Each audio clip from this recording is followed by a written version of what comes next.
Hi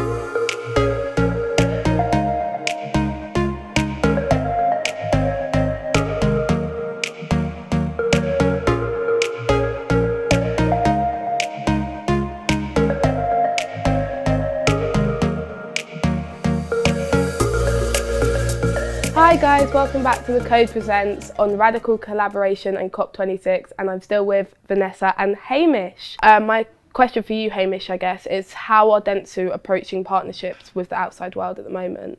So the way we're approaching them is very much in the spirit of radical collaboration that we've just talked about. So, we do a number of different types of collaborations on a number of initiatives. For example, we were a member of BRIM, which is the Black Representation in Marketing initiative that initially started by Facebook, but then brought us in and a bunch of our competitors, as well as a load of clients, to say, how do we actually solve that challenge within the advertising industry? So, that's one of the ways that we collaborate. But related specifically to COP26, we are a founding member of Adnet Zero. And of course, for us, that's really important. There are a number of things that means to us. The first is, as we're part of that, we say, well, we have to get our own house in order, right? Which is why we have chosen and been very clear that we're going to be Adnet Zero by 2030, right? And to get there, we have got some specific science-based targets that shows how we're going to do this and that we're comfortable with it. And that means that we're only like one of 7 companies in the whole of the world who have got those science-based targets. And it's not just in the advertising community or the advertising industry, it's the whole world. And so that's something that we're really, really proud of and absolutely gunning for, because we just think it's so important. But then when it comes to collaboration, there are a number of things that we're trying to do. The first thing is we're looking at, when we look at our production, and whether that's for TV ads or whatever it happens to be, it's like, how do we collaborate with the different production companies and everybody involved in that chain to make sure that the carbon emissions associated with production is significantly reduced over time? And the same goes for media, which is when we look at the media supply chain, what can we do to ensure that we are very focused on reducing the carbon emissions associated with the purchase and buying of media. And so that started with us, we had this sort of like the intellectual thought, if you like, of DIMPACT, which is how do we measure the digital impact or the carbon impact of the digital supply chain, right? So we worked with Sky and a bunch of other media partners, as well as Bristol University, to create DIMPACT that was a calculator to allow us to calculate carbon emissions in the digital ecosystem. But now we're going one step further to say, well, how do we take that and apply that to all of the different channels that we've got so that we can work and create a specific calculator so clients can actually say, hang on a second, I want to look at the impact of my media choices and the impact that's going to have on carbon emissions. And I want to factor that into the decision making of my media choice. And that's going to be pretty powerful. So that's something that we can't do alone. Clearly for that, we have to partner with media owners, we have to partner with technology companies, we have to continue to partner with Bristol University, etc., just to figure out how do we do this. So that's the sort of approach that we're taking when it comes to collaboration, and certainly with regards to solving the climate crisis. Yeah, that's amazing. The perfect answer, isn't it? I didn't know we were doing all of that. It's cool, isn't it? Yeah, I've just found out so much that I didn't know about the company I work at. I guess for me from there is, can you explain a little bit about Adnet Zero? Adnet Zero is essentially us coming together and saying, what are we doing as an advertising community to say that we are going to get to net zero carbon emissions by 2030, right? And how can we encourage the advertising community to commit to and to sign up getting to that place? And so that's where, as I said, that from a Dentsu perspective, we have our science-based targets that say we are committed to getting there by 2030. And so how do we get the whole advertising community together to rally around what is it that we're going to do, whether that's supply chains, for media, production, but also in the way that we use communications and the things that we talk about to encourage a more sustainable set of choices by consumers. And then my question for that was, would you say radical collaboration is the best or the only way we can do that? It's simple. It's the only way we can do that. You cannot get to Adnet Zero on your own. Yeah. There's no way. We have to collaborate. There are times in our industry where it's awesome to be competitive, like on new pitches for new business. It's brilliant. It's fun. It's part of what it is. You want to beat the competition. In this instance, you cannot do it. You have to collaborate. It's the only way that the world is going to solve the climate crisis, let alone the advertising's role in that. The whole world has to find a way to collaborate to solve this problem. But yeah, I think that leads on great to my next question of, from COP26, how can we use radical collaboration to facilitate a sustainable lifestyle? And I think I really want to hear from you, Vanessa, for that, because you're such a change maker and an influencer. How would you use radical collaboration to facilitate a sustainable lifestyle? Well, it's exactly kind of what you were saying, Hamish, and it's kind of that collaboration and having, governments and the people to come together, and you actually need to listen to everyone's opinions and not kind of be in denial of what you think is correct. Because I think we learn so much from the people around us. Like, I've already learned so much just sitting next to you, hearing from you. So imagine how much we can learn as a world by just listening to each other. I mean, obviously Greta Thunberg, she's an amazing example. But what if there were so many versions and other people of her who are on different platforms and doing exactly what she's doing? So I really think it's a lot about listening to each other and kind of letting go of our own ideas of what this should be and what it actually is and what we can do to help solve that.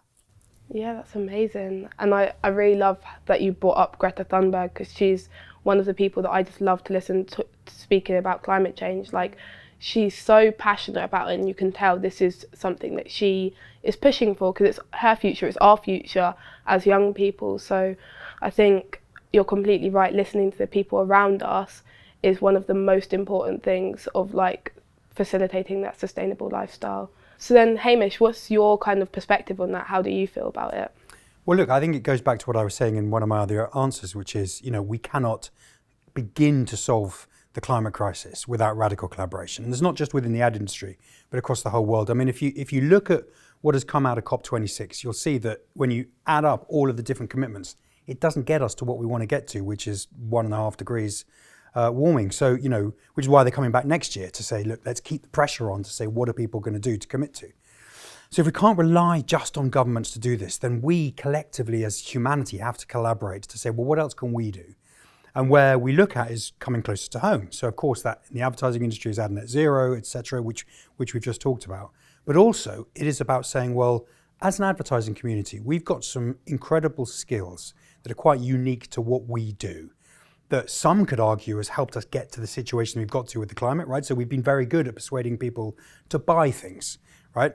Which arguably is, part of the problem. But if we were to use the skills that we've got that persuades people to change their behavior and to think differently, which is exactly what we do and we have been doing for many, many years, to solve this problem and to encourage people to make more sustainable choices, then actually that could be a massive part of the solution. So for example, one of the things that we have set ourselves an objective of at Dentsu is to reach 1 billion people and to encourage them to make much more sustainable choices by 2030. Because if you think about it, every time you go to the till, you get to make a choice, right? And what do? We influence the choice that people make at the till. That's what advertising does.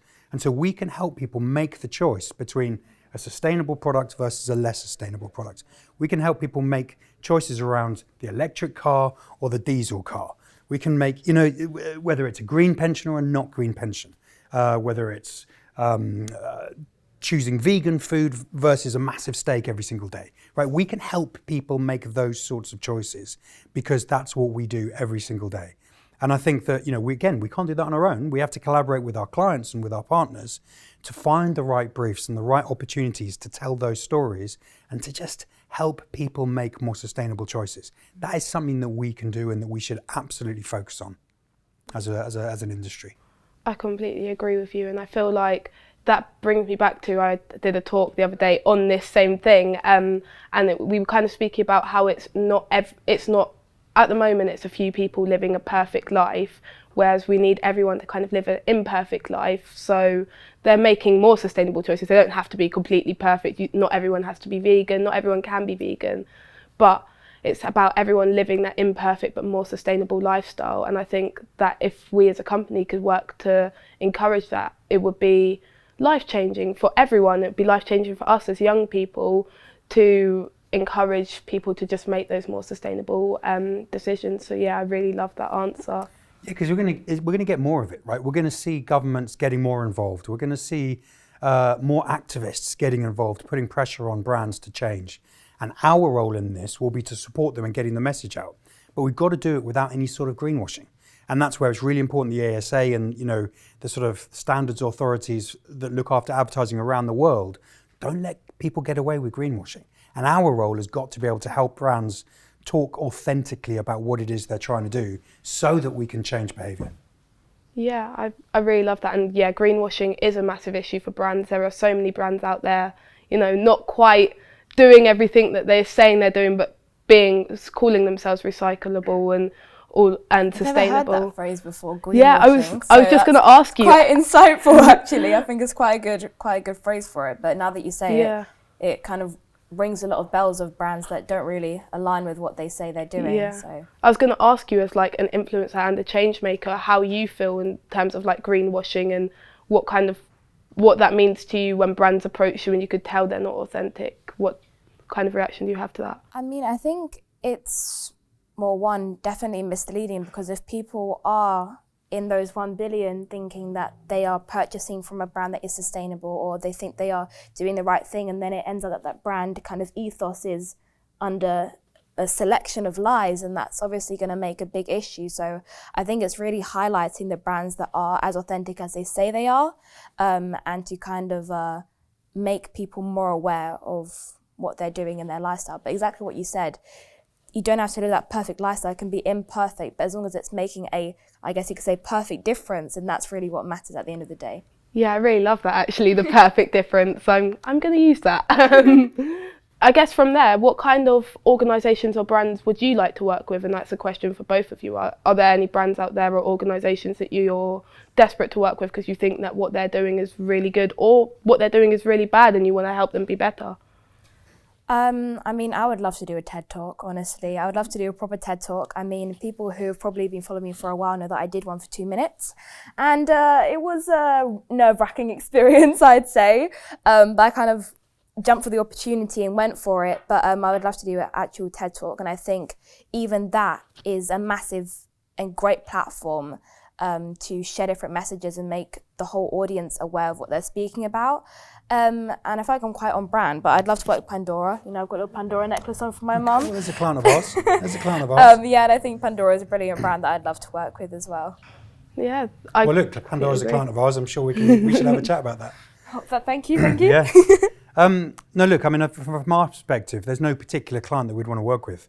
At the end of the day, we look at all clients and go, look, do we genuinely believe that the credentials that you're putting forward, or the words that you're saying about the climate and the commitments that you're making, do we think they're genuine?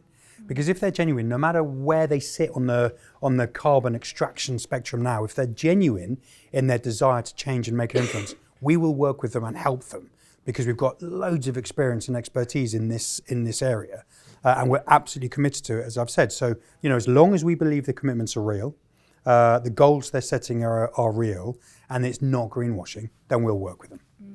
Yeah, I really love that from both of you, and I love Pandora as well. See if I can get a brand deal.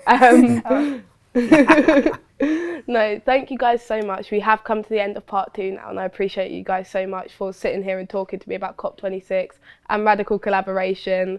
Your views are amazing and so interesting, and they're so similar, and you're both in completely different places, so it's amazing to see that. Any last kind of words of wisdom, anything else you would add to this? Yeah, I suppose the last thing I would say is, I keep sitting here having this chat for the last half hour.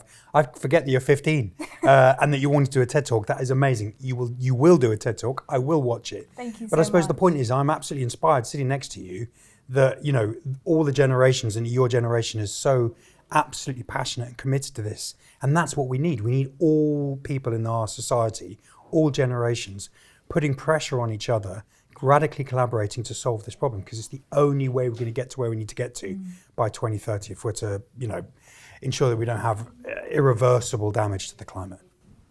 Completely agree. Yeah, kind of golden nuggets, I guess you could say, for the end of this. I mean, it just proves that from different generations, different walks of life, different kind of career paths, we can all have sort of the same viewpoint or the same kind of aim, in a sense. So I think this is really, I guess, enlightening people who maybe always want to work by themselves, and kind of the idea of collaboration is really going to help them evolve, I guess you could say, into their everyday lives. Thank you guys so much for watching The Code Presents, and thank you to both Vanessa and Hamish for coming on and speaking to me about radical collaboration and COP26. It's been amazing and really interesting to hear both of their opinions. Make sure you guys stay connected and subscribe and like this whole YouTube channel.